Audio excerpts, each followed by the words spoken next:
इयम् आकाशवाणी सम्प्रति वार्ताः श्रूयन्ताम्। प्रवाचकः पुनीतत्रिपाठी।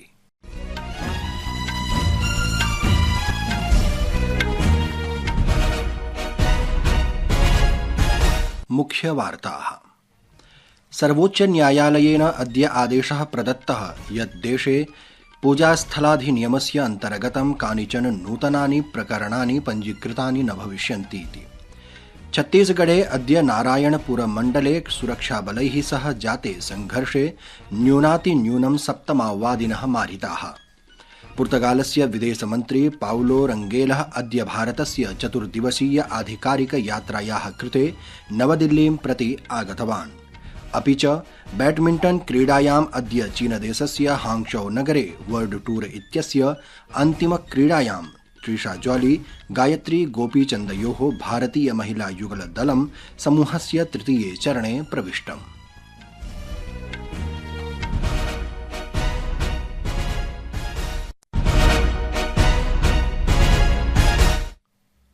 अथ वार्ताः विस्तरेण।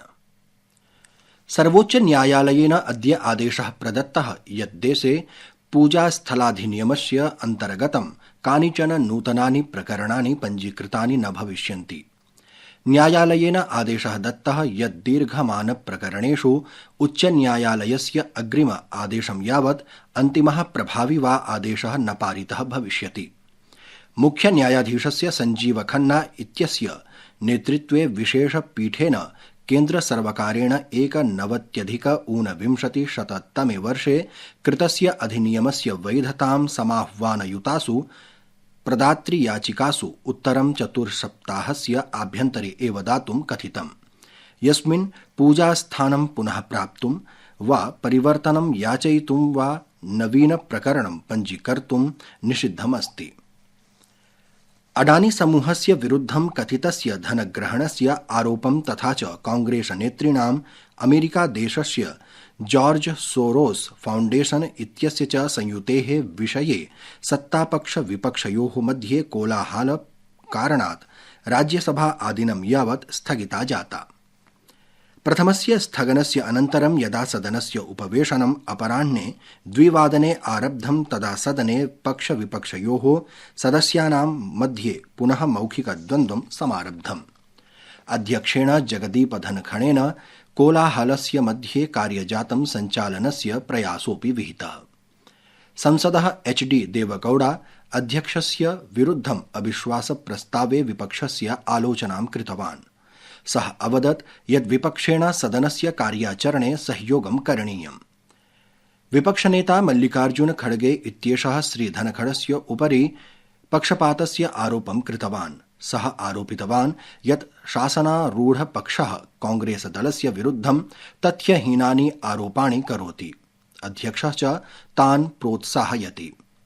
खड़गे इत्यस्य भाषणस्य समये उभयोः पक्षयोः सदस्याः स्वस्य विरोधं प्रदर्शनं निरन्तरं कृतवन्तः। अस्य कोलाहलस्य मध्ये अध्यक्षः सदनम् आदिनपर्यन्तं स्थगितवान्। छत्तीसगढ़े अद्य नारायणपुरमण्डले सुरक्षाबलैः सह जाते संघर्षे न्यूनातिन्यूनं 7 माओवादिनः मारिताः। केन्द्रीय आरक्षि बलस्य विशेष कार्यदलस्य मण्डलीय बलस्य च संयुक्तदलेन क्षेत्रे माओवादिनः उपस्थितेः विषये गुप्तसूचनाः सम्प्राप्य मण्डलस्य आबूझमाण क्षेत्रे अन्वेषणकार्यम् आरब्धम्। अन्वेषण अभियानावधौ भुशुण्डिकया प्रहारः जातः, यस्मिन् 7 माओवादिनः मारिताः। सुरक्षाबलेन हत माओवादीनां शवाः प्राप्ताः। अन्तिम सूचना प्राप्तिं यावत् क्षेत्रे दलयोः मध्ये द्वन्द्वं प्रचलति स्म। संस्कृतवार्तायाः संस्करणमिदम् इदानीम् आकाशवाणीतः प्रसार्यते। सममेव कार्यक्रमोऽयम् आकाशवाण्याः अन्तर्जालपटले www.newsonair.gov.in इत्यत्र अथ न्यूज़ ऑन एआईआर चलदूरभाषीय तन्त्रांशे अपि उपलब्धो भविष्यति। पुर्तगालस्य विदेशमन्त्री पाउलो रंगेलः अद्य भारतस्य 4 दिवसीय आधिकारिक यात्रायाः कृते नवदिल्लीं प्रति आगतवान्। पुर्तगालस्य विदेशमन्त्रिणः भारतस्य प्रथमा आधिकारिक यात्रा अस्ति। स्वस्य भ्रमणकाले पुर्तगालस्य विदेशमन्त्री श्वः नवदिल्ल्यां विदेशमन्त्रिणा डॉक्टर एस जयशंकरेण सह उपवेशनं करिष्यति। सः शनिवासरे कार्यक्रमेषु भागं ग्रहीतुं गोवानगरम् अपि गमिष्यति। दुर्घटना पीडितानां राशिरहित चिकित्सा योजना शीघ्रमेव सम्पूर्णे देशे आरप्स्यते। केन्द्रीय परिवहन राजमार्ग मन्त्री नितिन गडकरी अद्य प्रश्नकालसमये लोकसभायाम् उत्तरे एतत् उक्तम्। मन्त्री उक्तवान् यत् 6 राज्येषु प्रचलिता योजना उत्तरप्रदेशे अनन्तरं देशस्य शेषभागे च प्रारभ्यते। योजनायाः कारणात् मार्गदुर्घटनायां पीडिताः चिकित्सालयेषु 1.5 लक्षरूप्यकाणि यावत् राशिरहित चिकित्सां प्राप्तुं शक्नुवन्ति। इसमें जो व्हीकल इंश्योरेंस होगा उसमें 7 दिन तक का खर्चा या 1.5 लाख रुपए वो उनको तुरंत मिल जाएगा। मैं उनको और बताना चाहता हूँ, उत्तर प्रदेश में ही इसकी शुरुआत हो रही है और अगले 3 महीने में ये पूरे देश में इस योजना की शुरुआत करेंगे। श्री गडकरी अवदत् यत् राशिरहित चिकित्सा योजना 6 राज्येषु 21% यावत् जनानां प्राणाः रक्षिताः, यत्र इदानीं योजना कार्यान्विता भवति।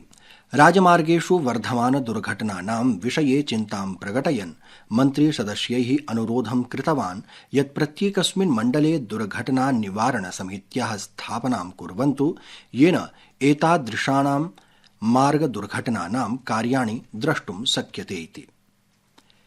केरल राज्ये भारतीय ऋतुविज्ञान विभागेन राज्यस्य 3 मण्डलानां कृते रक्तवार्णिकी सञ्चेतना प्रसारिता, अपि च प्रचण्डवृष्टेः सम्भावनापि प्रकटिता अस्ति। अनेन विभागेन प्रसारित ऋतुवार्तानुसारि पथानामथिट्टा, एर्नाकुलम, इडुक्की मण्डलानां च कृते रक्तवार्णिकी सञ्चेतना प्रसारिता अस्ति। अन्येषां 5 मण्डलानां तिरुवनन्तपुरम, कोल्लम, अलपुझा, कोट्टायम, त्रिशूर इत्येतेषां च कृते नारङ्गवार्णिकी सञ्चेतनापि प्रसारिता अस्ति। अद्य नवदिल्ल्याम् इंडिया गेट इत्यत्र 22तमस्य दिव्यकलामेलकस्य आरम्भः जातः। सामाजिक न्याय सशक्तीकरण मन्त्रालयस्य अन्तर्गतं दिव्याङ्गजनानां सशक्तीकरण विभागः भारतस्य दिव्याङ्गकलाकाराणां प्रतिभां, सृजनशीलताम्, उद्यमशीलतां च प्रदर्शयितुं 11 दिवसीयस्य आयोजनस्य आयोजनं कुर्वन्नस्ति। शताधिकाः दिव्याङ्ग उद्यमिनः, शिल्पिनः च स्वस्य उत्पादानां, कौशलस्य च प्रदर्शनं करिष्यन्ति। अस्य मासस्य 22 दिनाङ्कपर्यन्तं प्रातः 11 वादनात् रात्रौ 9 वादनपर्यन्तं मेलकस्य आयोजनं भविष्यति। प्रसारभारती अद्य नवदिल्ल्यां हॉकी इंडिया इत्यनेन सह एकं सन्धिपत्रं हस्ताक्षरितवती। आगामिनः हॉकी इंडिया लीग इत्यस्य सजव प्रसारणं प्रदातुम् इयं सन्धि हस्ताक्षरिता, यया दूरदर्शनं 24,200 25,200 तमवर्षयोः हॉकी इंडिया लीग इत्यस्य आधिकारिक प्रसारकं भविष्यति। अस्मिन् अवसरे हॉकी इंडिया लीग HIL इत्यस्य शासकीय समित्याः सदस्यः भोलानाथ सिंह, प्रसारभारत्याः अध्यक्षः नवनीत सहगलः च ज्ञापनपत्रस्य आदानप्रदानं कृतवन्तौ। कार्यक्रमेऽस्मिन् प्रसारभारत्याः अन्येऽपि गणमान्याः उपस्थिताः आसन्। बैडमिण्टन क्रीडायाम् अद्य चीनदेशस्य हांगझौ नगरे वर्ल्ड टूर इत्यस्य अन्तिमक्रीडायां ट्रिशा जॉली, गायत्री गोपीचन्दयोः भारतीय महिला युगलदलं समूहस्य तृतीये चरणे प्रविष्टम्। अन्ते मुख्यवार्ताः पुनः एकवारम्। सर्वोच्च न्यायालयेन आदेशः दत्तः यत् देशे पूजास्थलाधिनियमस्य अन्तर्गतं कानिचन नूतनानि प्रकरणानि पञ्जीकृतानि न भविष्यन्ति। छत्तीसगढ़े अद्य नारायणपुरमण्डले सुरक्षाबलैः सह जाते संघर्षे न्यूनातिन्यूनं 7 माओवादिनः मारिताः। पुर्तगालस्य विदेशमन्त्री पाउलो रंगेलः अद्य भारतस्य 4 दिवसीय आधिकारिक यात्रायाः कृते नवदिल्लीं प्रति आगतवान्। इति वार्ताः।